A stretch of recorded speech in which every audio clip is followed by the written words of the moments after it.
Hello dear students, welcome back to the channel The Easy Science Journey. Today we are going to start the second chapter of class 8 science, that is microorganisms friend and foe.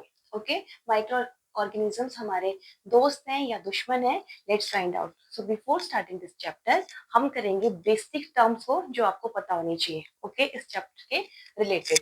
So in your earlier classes 6 or 7th में you have studied science is divided into 3 branches: biology, physics and chemistry. Science की 3 branches हैं, physics, chemistry and biology. Okay, तो जो biology branch है science की, that is further divided into 3 main branches. Okay, so biology is further divided into 3 main branches. Clear? First one is botany. Okay, second one is geology, and third one is microbiology. Okay, being a science student you must know about these branches. Clear? Biology की further 3 branches आ गई: botany, geology and microbiology. Botany deals with the study of plants. जब हम plants को study करते हैं तो botany. Geology study of animals, and microbiology is the study of micro organisms. Clear? And the name of the chapter is micro organisms friend and foe. Clear? So microbiology is the branch of biology that deals with the study of microorganism. Clear? अब जो scientist in branches को study करने में maximum contribution करते हैं उनको बोलते हैं फादर ऑफ दैट ब्रांच. ठीक है, जिसने सबसे ज्यादा योगदान दिया होता है उस ब्रांच की स्टडी के लिए, उनको उनका फादर बोलते हैं. ठीक है, साइंस की टर्म में, बायोलॉजी की टर्म में.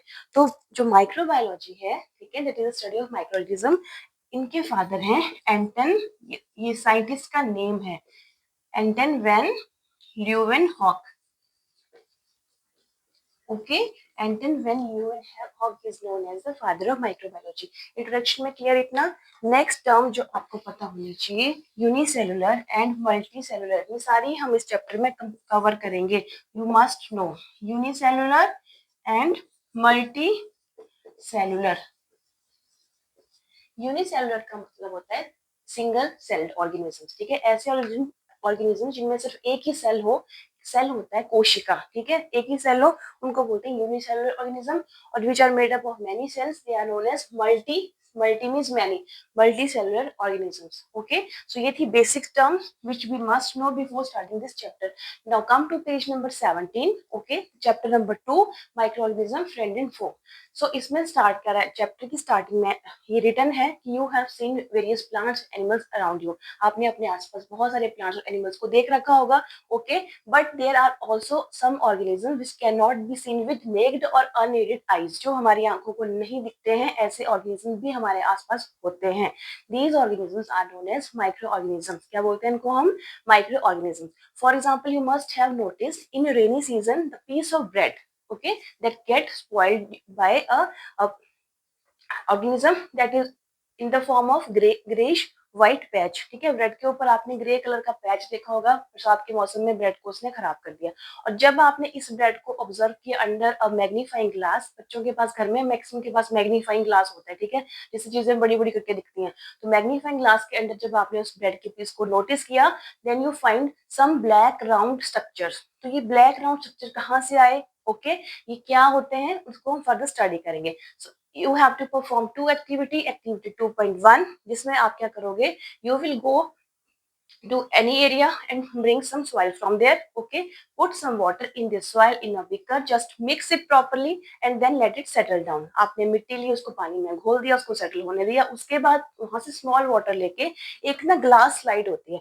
ग्लास स्लाइड माइक्रोस्कोप जो होता है स्कूल में, आपके स्कूल में अवेलेबल है तो जरूर देखना. एक कांच की ग्लास स्लाइड होती है. ठीक है, उसके ऊपर उस पानी की ड्रॉप डाल दीजिए.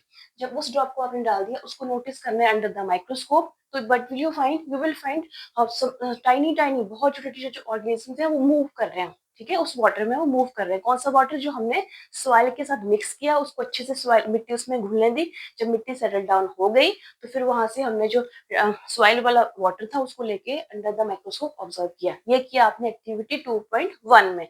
अब आ जाइए एक्टिविटी 2.2 में. एक्टिविटी 2.2 में आप बच्चों को क्या करना है? आपको पॉन्ड का वाटर, ठीक है, जहां अगर किसी के आसपास अवेलेबल है तो पॉन्ड का वाटर लेना है, वैसे ही प्रोसेस रिपीट करना है उसको ऑन द ग्लास स्लाइड रखिए, अंडर द माइक्रोस्कोप ऑब्जर्व कीजिए, और जब आपने ऑब्जर्व किया you are finding the same result, small small very tiny organism, they are just moving around, clear. So these tiny organisms are known as microorganisms.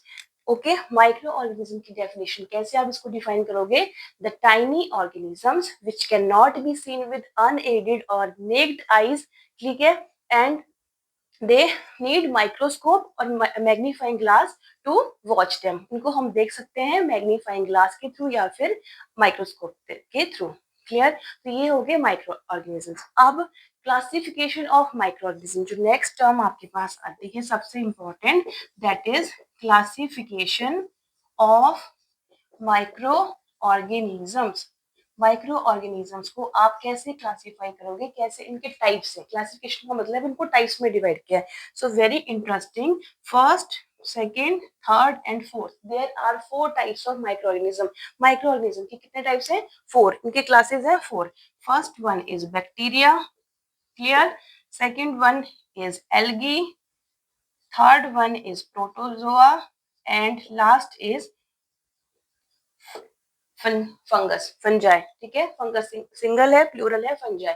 So bacteria, algae, protozoa and fungi are 3, these 4 are the classification of microorganism. ये microorganism के main types हैं। तो let's study this one by one. Okay, so first आता है bacteria. तो bacteria are the simplest prokaryotic unicellular, simplest you all know, prokaryotic होता है पुरानी, ठीक है, और यूनिसेलुलर आप बच्चों को मैंने बता दिया। Bacteria are the prokaryotic simplest unicellular organisms with a very rigid thick, ठीक है, rigid मतलब thick cell wall. Okay, so सबसे पुराने जो यूनिसेलुलर ऑर्गेनिज्म है माइक्रोब्स में, that are known as bacteria, clear. So diagram must है, जितनी भी चारों क्लासेस है एक एक डायग्राम आपको सबका ड्रॉ करना है, you must know the diagram, clear. So bacterial cell को हम ड्रॉ करेंगे। आप बच्चों ने क्या करना है, एक रिजिड सेल वॉल ड्रॉ कर ली, ठीक है, ये आ गई सेल वॉल। ये बैक्टीरिया का डायग्राम ड्रॉ कर रहे हैं, ये सेल वॉल है, ठीक है। उसके बाद आता है bacteria do not have true nucleus, इनका कोई टू न्यूक्लियस नहीं है, तो कोई न्यूक्लियर मेम्ब्रेन, कोई न्यूक्लियस स्पेसिफाइड नहीं है, ठीक है। इस तरह से इनके जो साइटोप्लाज्म है उसमें ये न्यूक्लियोइड बोलते हैं, न्यूक्लियोइड, याद रखना इसके न्यूक्लियस को, न्यूक्लियोइड जो जेनेटिक मटेरियल है इसका, जेनेटिक मटेरियल बैक्टीरिया का, उसको बोलते हैं न्यूक्लियोइड, NUCLEOID। ओके, ये आ गई इसकी सेल वॉल, क्लियर। बैक्टीरिया की बॉडी में स्मॉल स्मॉल पीली इनको एग्जिट कंसेशन जो है, ठीक है, ये आगे इसके स्ट्रक्चर, और एक तरफ से जो बैक्टीरिया की मूवमेंट में हेल्प करते हैं इनको बोलते हैं flagellum, flagellum, clear. So it is the diagram of bacterial cell. जो बैक्टीरियल सेल है, जो यूनिसेलुलर ऑर्गेनिज्म है, ये बैक्टीरियल सेल का डायग्राम है, क्लियर। इसमें क्या क्या ड्रॉ किया हमने, उसकी सेल वॉल, ठीक है, जो कि थिक थी, उसका genetic material, pili and flagellum. This is diagram of bacterial cell. ये आपने जरूर ड्रॉ करना है अगर आपको बैक्टीरिया से रिलेटेड कोई भी क्वेश्चन आता है, ठीक है। उसके बाद बैक्टीरिया की डेफिनेशन क्लियर हो गई, then coming to the algae. तो algae are plant structure this can make their food by themself, ये अपना खाना खुद बना सकते हैं एल्गी। तो फूड तभी बना सकते हैं जब इनमें क्या होगा, chlorophyll, okay, they must having chlorophyll in them. These can be unicellular और मल्टीसेलुलर, इनके यूनिसेलुलर भी हो सकते हैं एग्जाम्पल, और मल्टीसेलुलर भी हो सकते हैं। यूनिसेलुलर में एल्गी में आता है क्लेमाइडोमोनास, आपकी बुक पे पेज नंबर 18 पे बना हुआ picture, Chlamydomonas and spirogyra, okay. So Chlamydomonas and Spirogyra both are algae. One is unicellular, okay, and the Spirogyra that is multicellular. तो स्पाइरोगाइरा का डायग्राम हम यहाँ पे ड्रॉ कर रहे हैं। ये फिलामेंट ऑफ स्पाइरोगाइरा है, इस तरह से आपको बच्चों को स्पाइरल शेप में ड्रॉ करना है, clear.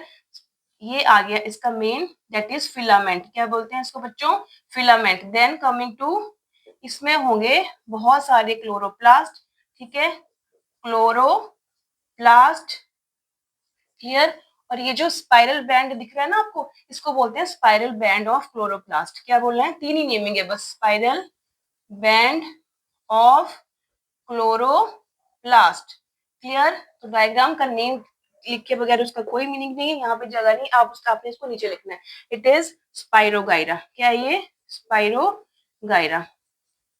So bacteria clear, algae clear, then coming to the third classification that is protozoa.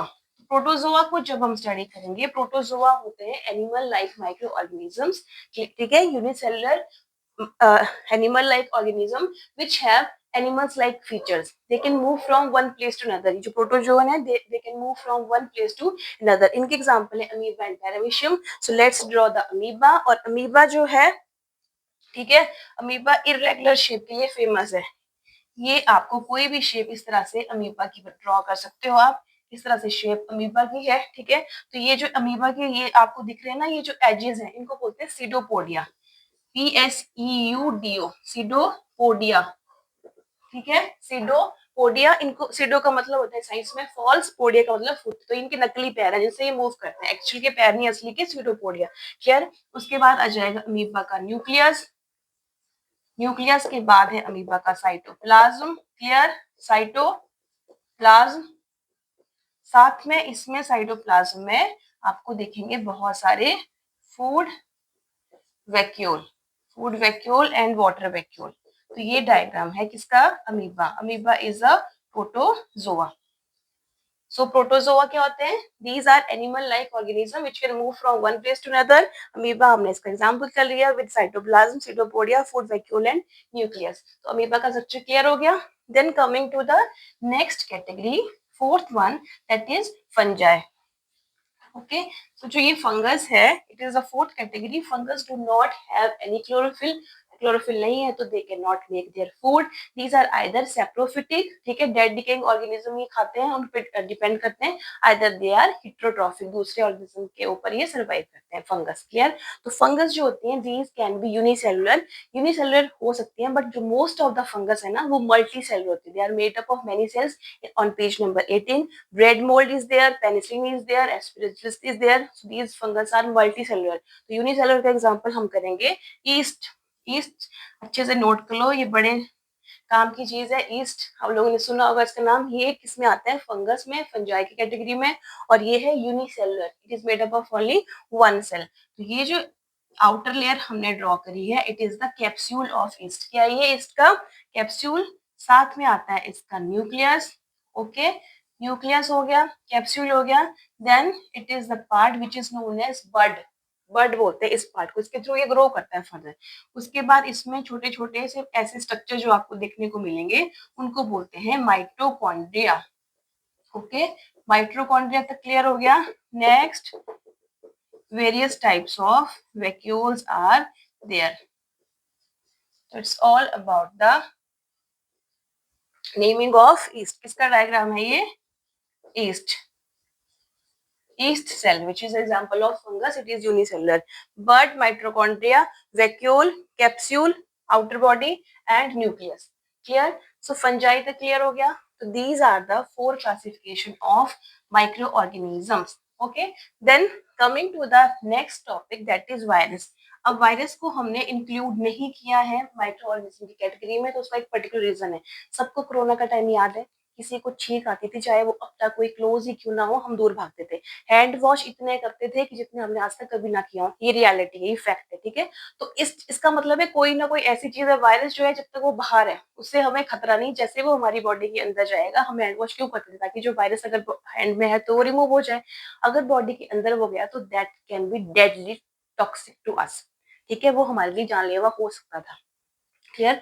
तो वायरस जो होते हैं ना बेटा, वो कनेक्टिंग लिंक होते हैं between living and non living. अब कनेक्टिंग लिंक से मेरा क्या मतलब है कि जब तक वायरस जो है वो बाहर है, वो एनवायरनमेंट में घूम रहे हैं, दे कैन नॉट हार्म अस, वो हमें नुकसान नहीं पहुंचा सकते। जैसे ही वो हमारी बॉडी में एंटर करते हैं, दे कैन हार्म अस, वो हमें नुकसान पहुंचा सकते हैं। इसलिए क्योंकि वायरस ऐसे ऑर्गेनिज्म होते हैं जो outside the body dead behave होते हैं, और जैसे वो लिविंग ऑर्गेनिज्म के अंदर जाते हैं वो हमारी बॉडी की मशीनरी को ओवरटेक करके अपने जैसे ही वायरस बनाते रहते हैं। इनके पास अपना जेनेटिक मटेरियल तो होता है, पर इनके पास जो नेक्स्ट जनरेशन को बनाने के लिए रेप्लिकेटिंग मशीनरी चाहिए वो नहीं होती। तो ये दूसरे की बॉडी में, लिविंग ऑर्गेनिज्म की बॉडी में जाकर उसी की होस्ट जो है, दूसरी की बॉडी है, उसको ये उसके जाके बॉस बनेंगे, उसकी मशीनरी यूज करेंगे अपने जैसे वायरस प्रोड्यूस करने के लिए, और उस पर्सन को क्या कर देंगे, बीमार कर देंगे, इन्फेक्ट कर देंगे, क्लियर। तो वायरस का याद रखना, these are connecting link between living and non living. Outside है तो दे आर डेड सेल्स, जैसे ही ये इनसाइड गए बॉडी के किसी के तो ये बन जाते हैं living, clear? So example of viruses क्या आ जाएंगे? HIV virus, tobacco mosaic virus, okay, chicken pox का virus, polio virus and so on. So हम एग्जांपल इसमें डायग्राम में ड्रॉ करेंगे HIV वायरस का। सबके हमने एक एक एग्जांपल ड्रॉ करें, ठीक है? तो इसका भी डायग्राम ड्रॉ करेंगे। तो जब हम HIV वायरस को ड्रॉ करते हैं तो HIV वायरस का ये है इनसाइड स्ट्रक्चर, ओके, जिसमें इसका जेनेटिक मटेरियल आता है और साथ में आते हैं बहुत सारे एंजाइम्स। बाहर इसका कोट होता है ग्लाइकोप्रोटीन का बना हुआ, ठीक है? ये आपको अच्छे से ड्रॉ करना है।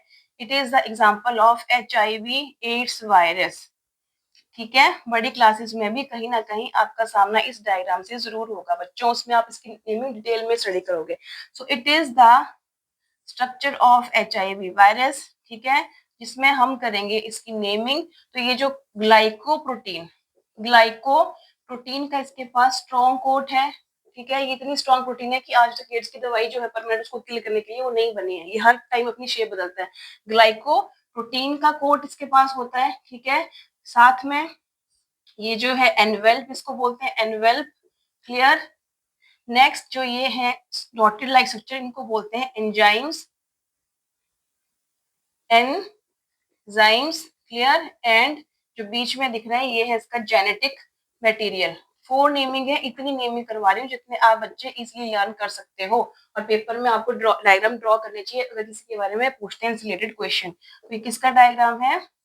HIV वायरस का, ठीक है? Human immune deficiency virus, AIDS virus, clear? तो इतना क्लियर करने के बाद देन आपकी बुक में जो पेज नंबर 17 है उसमें कुछ बीमारियों के नाम मेंशन है, जैसे ट्यूबरक्लोसिस एंड कॉलरा है, that is caused by bacterium, है ना? प्रोटोजोआ कॉज करते हैं आपको डाइसेंट्री और loose motion, and also the other that is malaria, clear? Then virus के बारे में आप सबको पता है, वायरस का और नहीं तो AIDS virus, polio, these are the example of diseases caused by virus, ठीक है? एंड फंजाई जो है वो स्किन रिलेटेड इन्फेक्शन जो होते हैं वो mostly they are caused by fungus और fungi, clear? This is all about the page number 17 and 18 जिस पे आपके डायग्राम बने थे। Then coming to the page number 19, उसमें आता है कि where do the organisms live. ये जो ऑर्गेनिजम्स में ये कहाँ रहते हैं? तो micro organism, where do micro organism live, तो आपकी हेडिंग ये है। तो micro organisms can live anywhere. Anywhere का मतलब है कहीं भी रह सकते हैं। These can live in marshy lands जहाँ पे बहुत कम ऑक्सीजन है, this can live in deserts में रह सकते हैं, this can live in hot water springs as well as the ice cold climatic areas, ठीक है? These have a wide variety of habitats, ये कहीं पर भी एग्जिस्ट कर सकते हैं, इनकी बॉडी में इतनी रेजिस्टेंस पावर होती है, clear? And most of the organism जो है ये micro organism, they exist freely, वो फ्रीली भी एग्जिस्ट कर सकते हैं। And most of them also live inside our bodies like human being, animals and birds, दूसरे एनिमल्स की बॉडी में भी रह सकते हैं, ओके? देन हमारे चैप्टर का नाम था माइक्रो ऑर्गेनिज्म फ्रेंड एंड फो, ये हमारे दोस्त हैं या दुश्मन है। सबसे पहले हम हेडिंग स्टडी करते हैं on the page number 19, that is micro organisms and us, मतलब हमारे लिए ये किस टाइप से इनके रिजल्ट्स होते हैं, ओके? तो micro organism can be friendly to us, वो हमारे फायदे के भी होते हैं, and also they can harm us, वो हमें नुकसान भी पहुंचा सकते हैं, क्लियर? तो फर्स्ट ऑफ ऑल हम स्टडी करेंगे फ्रेंडली माइक्रो ऑर्गेनिजम्स के बारे में, जो हमारा फायदा करते हैं उन माइक्रो ऑर्गेनिजम्स के बारे में। तो फ्रेंडली माइक्रो ऑर्गेनिज्म के बारे में जब हम स्टडी करते हैं तो उसमें आता है micro organism they are used to make curd, bread, cheese, cake etcetera, ठीक है? टॉप लाइन में जो आपकी स्टार्टिंग की हेडिंग है ना पेज नंबर 19 में, उसमें फ्रेंडली माइक्रो ऑर्गेनिज्म के बारे में जो फर्स्ट पैराग्राफ है उसमें आपको जस्ट एक इंट्रोडक्शन दिया इस चैप्टर में कि कर्ड, चीज, ब्रेड बनाने के काम आते हैं। They increase the soil fertility, okay? Book में क्लियरली विजिबल है, you can check soil fertility. Also they help in cleaning the environment. एक छोटा सा बॉक्स है उसमें बना हुआ है कि they are use in from very early time, ancient time, they are use in the production of alcohol by the process of fermentation. तो ये इस पैराग्राफ में आपको जस्ट हेडिंग्स दी गई है, एक एक लाइन में क्लियर किया गया है कि हम नेक्स्ट इनके क्या क्या यूज पढ़ेंगे। सॉइल फर्टिलिटी को बढ़ाते हैं, ओके, एनवायरमेंट को क्लीन करते हैं, बेकिंग इंडस्ट्री में ब्रेड, कर्ड बनाने में इनका यूज होता है, ठीक है? Also they are use in the preparation of alcohol, okay? So ये इंट्रोडक्शन थी। देन हम स्टेप बाय स्टेप, नेक्स्ट जो हेडिंग है that is use of micro organism in making curd and bread. यहाँ से आपकी जो टॉपिक है वो स्टार्ट होता है, curd and bread, use of micro organisms in making curd and bread.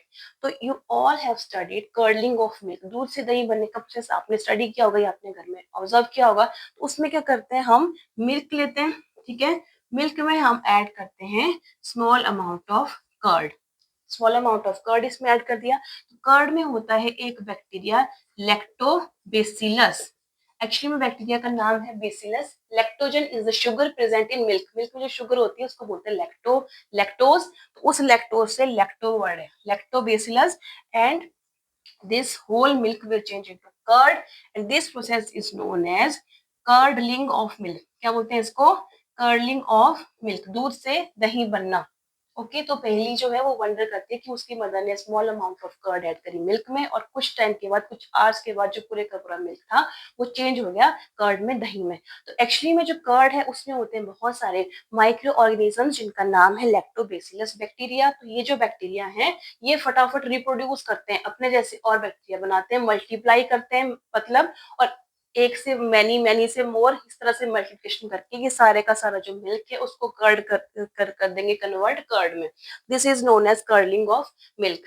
Okay, सूजी को हम जब यूज करते हैं और इडली बनाने में, रवा इडली जिसको बोलते हैं, ठीक है, वैसे ही भटूरे से जब हम यूज करते हैं भटूरा बनाने में मैदा को, तो उसमें हम कर्ड जरूर ऐड करते हैं। तो कर्ड में होते हैं बैक्टीरिया लैक्टोबैसिलस जो फटाफट डिवाइड करके उसको फर्मेंट करते हैं, ठीक है, उस चीज को क्या कर देते हैं वो फर्दर मल्टीप्लिकेशन करके किसी और प्रोडक्ट में चेंज करते हैं। ओके, देन कमिंग टू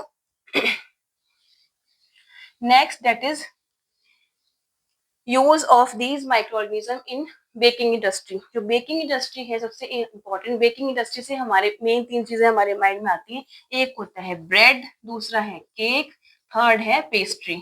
तो ब्रेड, पेस्ट्री और केक को स्टडी करने से पहले आपको पेज नंबर 20 पे एक एक्टिविटी है, ठीक है, 20 पेज नंबर 19 पे एक और चीज बेसिक है कि जो डोसा बैटर है और इडली जो राइस की बनती है उसको फर्मेंटेशन में भी ये बैक्टीरिया, ईस्ट वगैरह बैक्टीरिया हेल्प करते हैं। ओके, सो पेज नंबर 20 पे दिया है जो, उसमें आपको एक एक्टिविटी करनी है, एक्टिविटी 2.3, जिसमें आपको करना है, you have to take half KG flour ले लिया आपने, चाहे वो मैदा है चाहे वो आटा है, उसमें थोड़ी सी चीनी डाल दी, उसमें गर्म पानी डाल दिया और थोड़ा सा डाल दिया उसमें ईस्ट, और उसको क्या कर लिया, नीड कर लिया, गूंथना जिसको बोलते हैं, ठीक है, उसका आटा लगा दिया। ओके, उसको रख दिया फिर 2-3 आवर्स के लिए, और उसके बाद आप नोटिस क्या करोगे, आप नोटिस करोगे कि वो जो आटा था उसका वॉल्यूम इंक्रीज हो गया, वो फूल गया आटा, ठीक है।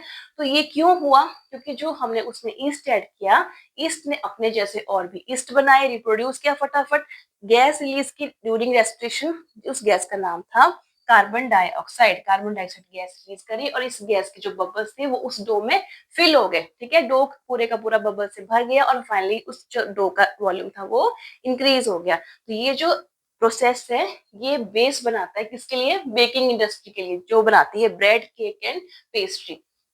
क्लियर, देन आपकी एक्टिविटी भी कंप्लीट हो गई। अब आते हैं नेक्स्ट हेडिंग पे, कमर्शियल यूज। कमर्शियल का मतलब व्यावसायिक स्तर पर, ठीक है, बड़े पैमाने पर commercial use of micro organisms. तो कमर्शियली जो यूज है माइक्रो ऑर्गेनिज्म का वो ये है, हेडिंग हम लिख लेते हैं बोर्ड पे पहले, commercial use of micro organisms. Commercially microorganisms like bacteria and yeast, they are used to make alcohol, note down करते चलना भाई, alcohol, wine and vinegar. Vinegar को हम एसिटिक एसिड, सिरका भी बोलते हैं, ठीक है। तीन प्रोडक्ट्स आपकी बुक में मेंशन है, alcohol, wine and vinegar are you prepared by using microorganisms like bacteria and yeast. Okay, so yeast सबसे ज्यादा कॉमनली यूज होता है अल्कोहल की प्रेपरेशन में, ठीक है। तो आपने एक और एक्टिविटी, और इस प्रेपरेशन के लिए क्या करते हैं, हम ईस्ट को ग्रो करते हैं। सबसे इंपॉर्टेंट है to know, we grow yeast on किस किस पे, स्टार्च एंड शुगर, ठीक है, स्टार्च है या फिर शुगर है, और ये स्टार्च और शुगर किस में होंगे, ग्रेन्स में। आपकी बुक में लिखा है राइस, व्हीट या फिर क्रश्ड फ्रूट ज्यूसेस और बार्ले। जो जौ है, चावल है, गेहूं है या फिर फ्रूट जूस जो क्रश्ड है, उनके ऊपर इस ईस्ट को हम ग्रो करेंगे, ठीक है। इनको जब हम ग्रो करेंगे तो उसके बाद ये चेंज होंगे आगे अल्कोहल में। इथेनॉल होता है इसका मेन प्रोडक्ट, और ethanol is a type of alcohol. ये अल्कोहल ही है, एग्जैक्ट नेम इथेनॉल है, बट इसका मेन जो कैटेगरी है दैट इज अल्कोहल। प्लस साथ में निकलती है कार्बन डाइऑक्साइड गैस, क्लियर। अब इस प्रोसेस को ऐसे समझ लो, फिर डिटेल में समझाती हूँ। स्टार्च और शुगर के ऊपर हमने गौर किया ईस्ट को, ये हमें मिलते हैं स्टार्च शुगर कौन कहाँ से होते हैं, राइस से, व्हीट से, या फिर बार्ले से, या फ्रूट जूस से, और इन्होंने बनाया अल्कोहल और साथ में कार्बन डाइऑक्साइड गैस। क्लियर। तो जो आपकी डिफरेंट टाइप ऑफ अल्कोहल है ना, जैसे ब्रांडी है, बियर है, वाइन है, वो डिपेंड करता है कि वो कौन से उनमें जो रिएक्टेंट है वो क्या है, वो व्हीट है, या फिर वो राइस है, या फिर बार्ले है, या फ्रूट जूस है, उनके टाइप्स जो है वो नेक्स्ट अल्कोहल का टाइप डिसाइड करते हैं। इतना क्लियर हो गया। तो ये जो प्रोसेस है, ठीक है, इन विच स्टार्च और sugar that is converted into alcohol along with the release of carbon dioxide in the presence of yeast and absence of oxygen। याद रखना इस प्रोसीजर में ऑक्सीजन यूज नहीं होती, ये ऑक्सीजन के बगैर होता है। Is known as fermentation. एक नई टॉपिक, नई डेफिनेशन हमारे पास आ रही है, फर्मेंटेशन। फर्मेंटेशन कैसे डिफाइन करेंगे? It is a process in which the starch or sugar present in the plant products that is changed into alcohol and carbon dioxide in the presence of yeast and in the absence of oxygen. And this process was discovered by Louis Pasteur in 1857. Name of scientist was Louis Pasteur. और कब उन्होंने discover किया था fermentation का process? 1857 में, बहुत पुराने time से जो अल्कोहल है that is prepared by the process of fermentation, and this process was discovered by Louis Pasteur in 1857। आपकी बुक में जो एक्टिविटी है, ठीक है, एक्टिविटी हेडिंग है एक्टिविटी 2.4, उसमें आपको क्या करना है, 500 ml का कोई बीकर लेना है, उसको 3/4 3/4 भर दिया आपने, किससे? पानी से। उसमें डाल दी 3-4 चम्मच चीनी, साथ में उसमें ऐड कर दी half tea spoon of east. उसको कवर करके रख दिया क्योंकि हमें ऑक्सीजन इस प्रोसेस में नहीं चाहिए। कवर करके रखने के बाद जब आपने उसको 4 to 5 आवर्स के बाद ऑब्जर्व किया तो उससे आपको पंजेंट स्मेल आई, वो स्मेल थी अल्कोहल की। एंड इस प्रोसेस में शुगर को इसने चेंज कर दिया अल्कोहल में। Okay, and it is the process which is known as fermentation. Clear. Then coming to the next, that is medicinal use of microorganisms. So medicinal use, next heading क्या है बच्चों?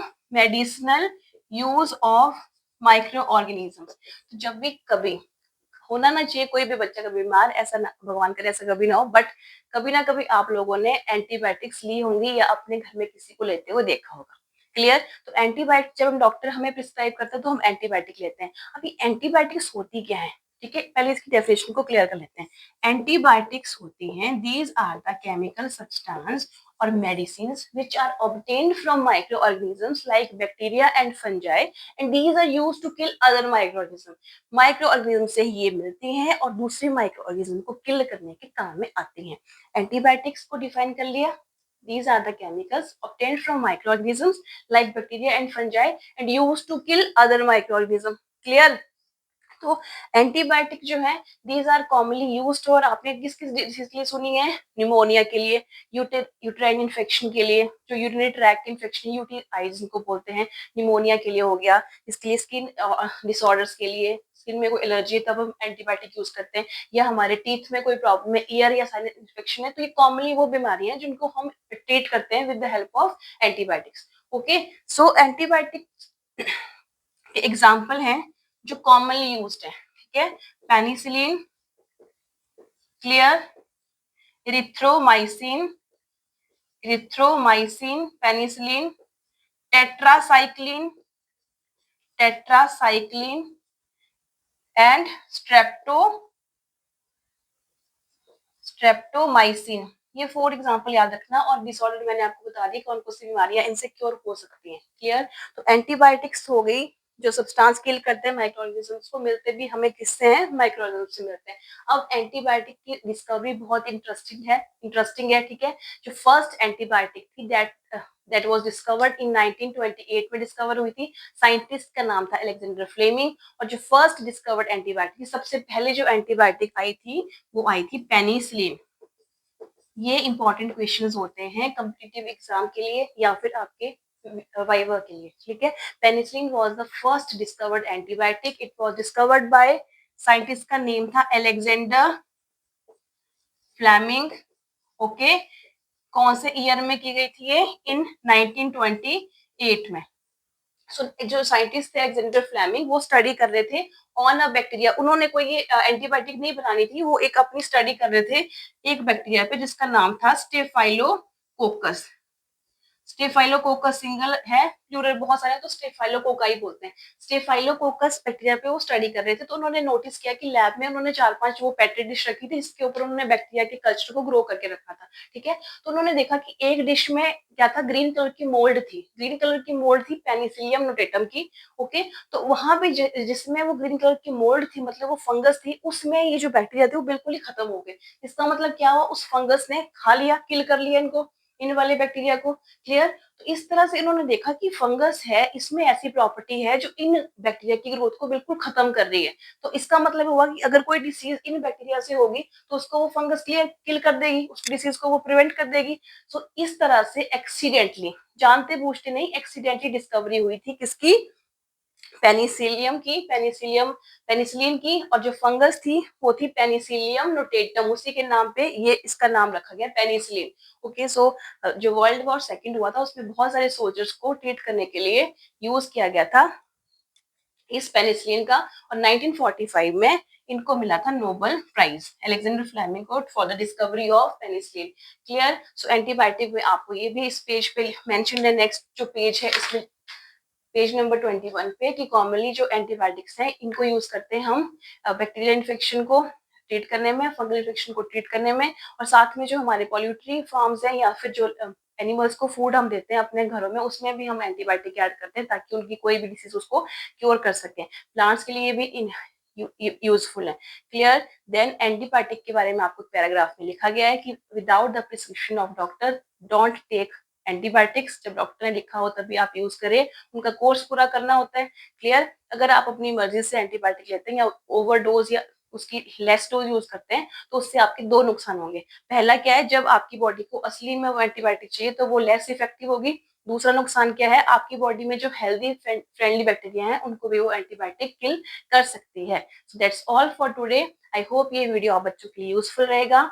Channel को subscribe कर लेना, like कर लेना, video को share कर लेना। Thank you.